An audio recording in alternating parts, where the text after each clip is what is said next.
खर्चापेक्षा घरातले छोटे छोटे हिडन खर्चच आपल्याला जास्त गरीब बनवतात. आणि आता तर काय मंदीची लाट येणार आहे. आणि या मंदीची झळ आपल्याला पोहोचू नये यासाठी आपल्या घरामध्ये पैसा नक्की कुठे वाया जातो आणि तो कसा वाचवता येईल हे आजच्या व्हिडिओमध्ये आपण पाहणार आहोत. नमस्कार मैत्रिणींनो, मी पल्लवी बिंग होममेकर या आपल्या युट्यूब चॅनलमध्ये तुम्हा सगळ्यांचं खूप मनापासून स्वागत करते. आपल्या किचन मध्येच ना खूप छोटे छोटे खर्च दडलेले आहेत. म्हणजे बऱ्याचशा वस्तू अशा असतात ज्या कधी संपतच नाहीत पण एक्सपायर मात्र होतात.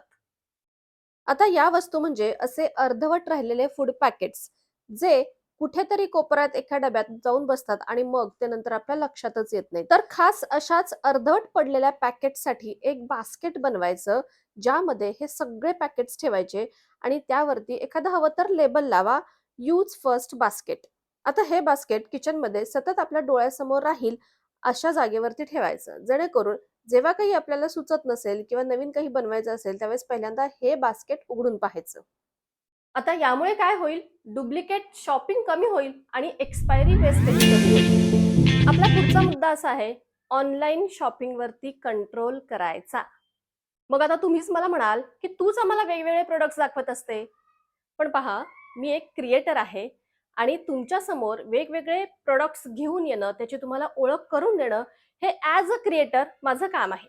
पण आता या सगळ्यामध्ये तुम्हाला काय गरजेचं आहे हे तुम्हीच ठरवायचंय. जसं की पहा, आपण एखाद्या दुकानात जातो, खूप सारे प्रोडक्ट्स आपल्या समोर असतात. मग काय आपण सगळं दुकानच खरेदी करतो का? तर नाही.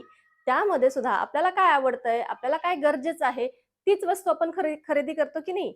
पण आता आपल्याला पैसे वाचवायचे म्हटल्यावर अगदीच शॉपिंग करूच नका असं मी म्हणणार नाही. पण एक मात्र इथे सांगेन की पहा, शॉपिंग दोन प्रकारची असते.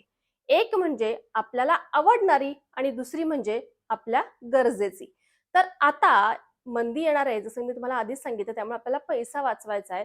तर इथे एक गोष्ट आपण लक्षात ठेवायची आहे की आपल्याला आवडणारी वस्तू सध्या बाजूला ठेवायची आहे आणि आपल्या गरजेचीच वस्तू आपण खरेदी करायची.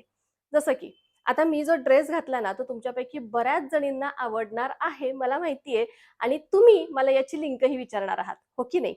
तर इथे एक मी सांगेन की तुम्हाला गरज असेल ना, तर हा ड्रेस तुम्ही जरूर खरेदी करा. खूप छान ड्रेस आहे, कापड छान आहे आणि अगदी कलर वगैरे मस्त, म्हणजे अंगावरती अगदी सुटसुटीत असा छान मोकळा-ढकळा व्यवस्थित.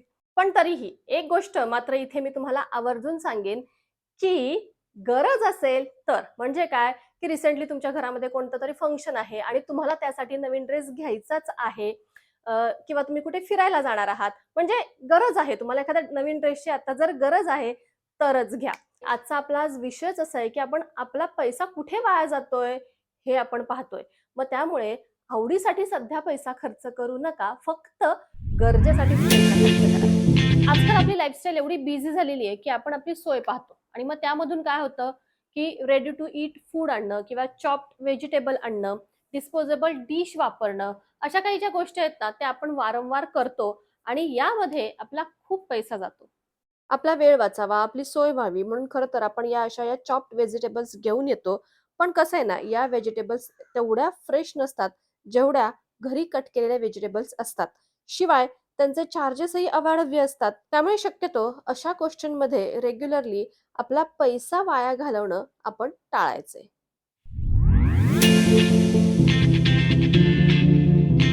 घरात आपल्या नकळत खूप इलेक्ट्रिसिटी वेस्ट होत असते. आपल्याला ते लक्षातही येत नाही. जसं की खोलीमध्ये कोणी नाहीये, पण तरीही फॅन चालू असणं, लाईट चालू असणं.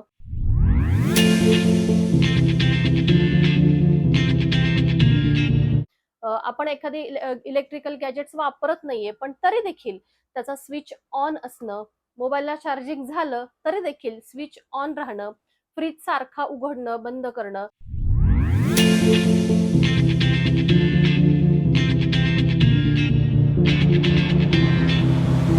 अशा बऱ्याचशा गोष्टी आहेत.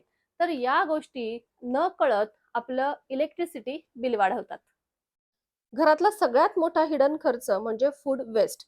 काय ना, आजकाल आपली लाईफस्टाईल एवढी धावपळीची झालेली आहे, की आपण सगळं विकत आणायचा प्रयत्न करतो. घरीची वस्तू थोडासा वेळ देऊन ₹500 तयार होते. तीच वस्तू बाहेरून ₹1000 आपल्याला विकत आणावी लागते. घरीच थोडासा वेळ देऊन एकमेकांच्या मदतीनं जर काही वस्तू तयार केल्या ना तर त्याची चव ही वेगळीच असते आणि आपण केलंय त्यामुळे खाताना त्याचा आनंदही वेगळाच असतो.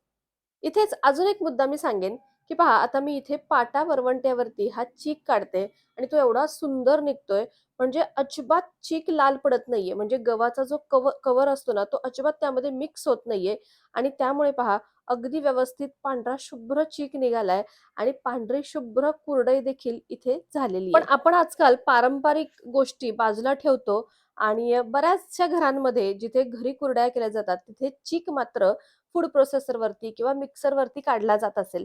पण यामुळे काय होतं, जो गव्हाचा वरचा पिवळा कव्हर असतो ना, तो देखील या चिकाबरोबर रगडला जातो आणि चिकाला पिवळसर रंग येतो आणि कुरडई देखील अ, पिवळ्या रंगाची होते आणि खायलाही वेगळी लागते. पण पाटा वरवंटा वापरल्यामुळे काय झालं, की अगदी योग्य तेवढाच प्रेशर त्या गव्हावरती दिला गेला. त्यामुळे गव्हाच्या वरचं कव्हर बाजूला झालं आणि चीक बाजूला झाला. त्यामुळे कुरडई देखील अत्यंत सुंदर अशी तयार झाली.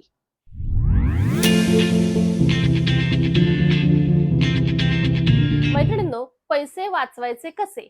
तर या संबंधी आपण आतापर्यंत खूप वेगवेगळ्या विषयांवरती चर्चा केली. पण पैसे वाचवण्याबरोबरच आपल्याला जर ते कमवताही आले तर पहा आता बाहेर जी काही मंदी येणार आहे, जी अर्थव्यवस्था आपल्या देशाची विस्कळीत होणार आहे, त्यामध्ये आपण थोडाफार पैसे कमवण्याचा मार्ग जर शोधून काढला ना, तर आपली घराची अर्थव्यवस्था बिघडणार नाही. मग आता बऱ्याच जणी बाहेर जाऊन जॉब करत असतील, त्या ऑलरेडी पैसा कमवत असतीलच. पण घरी बसून करता येण्यासारखे सुद्धा खूप सारे बिझनेस आहेत. आता माझंच उदाहरण घ्या ना. आता मी एक कंटेंट क्रिएटर आहे आणि Instagram असेल किंवा YouTube असेल, यावरून सुद्धा आपण अगदी उत्तम पैसे कमवू शकतो. तुम्हाला जरी एक कंटेंट क्रिएटर बनायचं असेल, तर मला जरूर मेसेज करा. आपण हे कंटेंट क्रिएशनची जर्नी कशी सुरुवात करता येईल, चॅनल कसे काढता येतील किंवा तुम्हाला आणखी काही इन्फॉर्मेशन हवी असेल, तर एखादा व्हिडिओ बनवून त्याद्वारे सुद्धा मी ही सगळी माहिती देण्याचा प्रयत्न तर करेनच.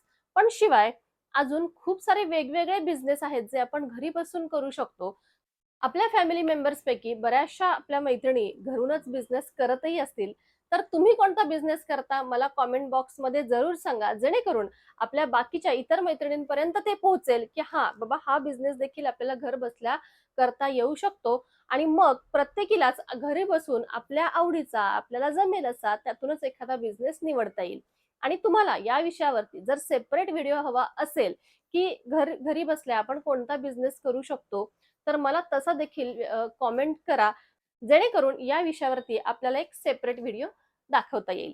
तर मैत्रिणींनो, अ, आजचा व्हिडिओ मी इथेच थांबवते. खूप सारे वेगवेगळे मार्ग पैसा वाचवण्याचे आपण पाहिले किंवा आपल्या घरामध्ये पैसा कुठे वाया जातो हे पाहिलं.